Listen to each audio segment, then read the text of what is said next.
नमस्कार, बालाघाट न्यूज़ में आप सभी दर्शकों का बहुत बहुत स्वागत है। मैं हूं यमलेश वंजारी। 21वीं सदी में दुनिया कहां से कहां पहुंच गई है। संचार क्रांति का तेजी से विकास हुआ है। 4G नेटवर्क के माध्यम से लोग फेस टू फेस बात कर रहे हैं और सूचनाओं का आदान प्रदान पलक झपकते ही हो रहा है। लेकिन आदिवासी क्षेत्रों में आज भी संचार क्रांति ठप पड़ी हुई है। यहाँ के युवा आज भी संचार क्रांति के अभाव में 4G नेटवर्क और 3G नेटवर्क के अभाव में सूचनाओं को लिए तरस रहे हैं और आज भी वे इस परेशानी के चलते अपने जो डिजिटल कार्य है वो पूरे नहीं कर पा रहे हैं।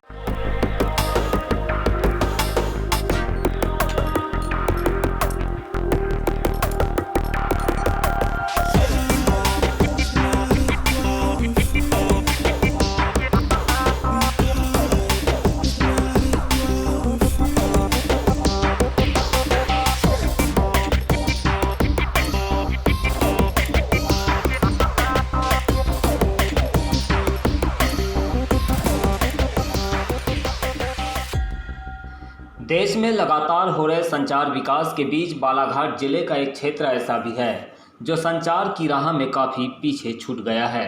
जिले का यह क्षेत्र आज 21वीं सदी के डिजिटल इंडिया के सपनों को न केवल ठेंगा दिखा रहा है बल्कि युवाओं के अरमानों पर पानी भी फेर रहा है। सर परेशानी तो बहुत होती है सर। नेटवर्क सर 2G लगा दिए हैं, कभी सर अपने आप बंद होता है चालू होता है सर। प्रॉब्लम बहुत होती है सर।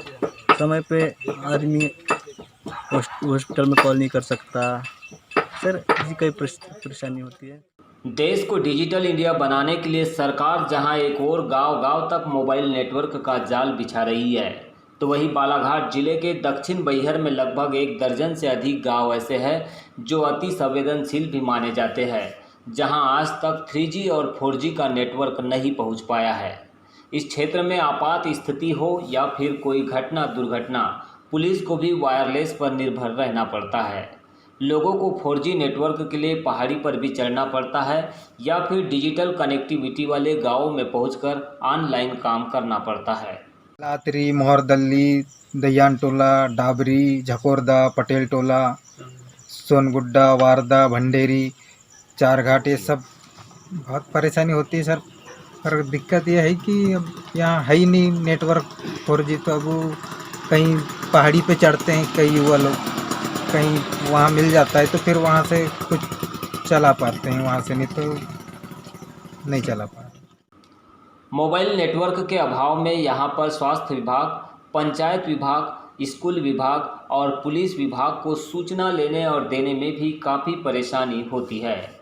सबसे बड़ी समस्या डाबरी, पितकुना और सोनगुड्डा में तैनात जवानों और यहाँ निवासरत शिक्षित युवाओं को उठानी पड़ रही है, जो नेटवर्क के अभाव में डिजिटल सूचना और अन्य कार्यों को अंजाम नहीं दे पा रहे हैं।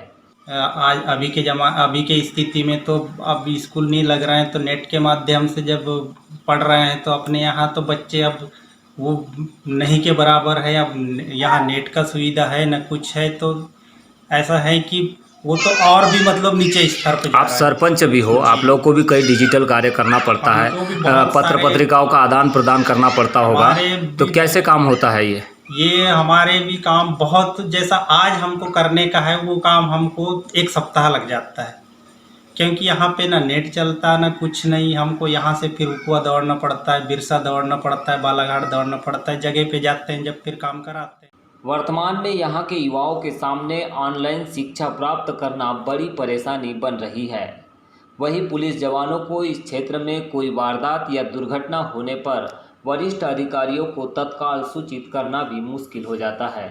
और तो और संचार व्यवस्था की कमी के कारण पारदर्शिता में भी अड़चन आती है। नेटवर्क के बहुत बड़ी समस्या है। हमको तो एक वाईफाई लेके हमको काम करना पड़ रहा है अभी। तो वाईफाई चल पाता है यहाँ पे? हाँ, वो बड़ी मुश्किल से वो किससे कनेक्टिविटी करते हैं उसको, कौन से नेटवर्क जियो से? वाईफाई है, उससे कनेक्ट करते हैं और उससे हम लोग काम कर रहे हैं। ये बहुत बड़ी समस्या है हमारे साथ। हम लोग छोटा सा कागज़ के लिए 45 किलोमीटर 60 किलोमीटर जाना पड़ता है, फ़ोटो कापी कराना है ना, या ऑनलाइन प्रिंट निकालना है। ये बड़ी समस्या है। समस्या से तो सर सारी आजकल तो ऑनलाइन में देखो, पंजीयन करना है तो नक्शा खसरा उससे निकालना पड़ता है जी। ये भी समस्या है।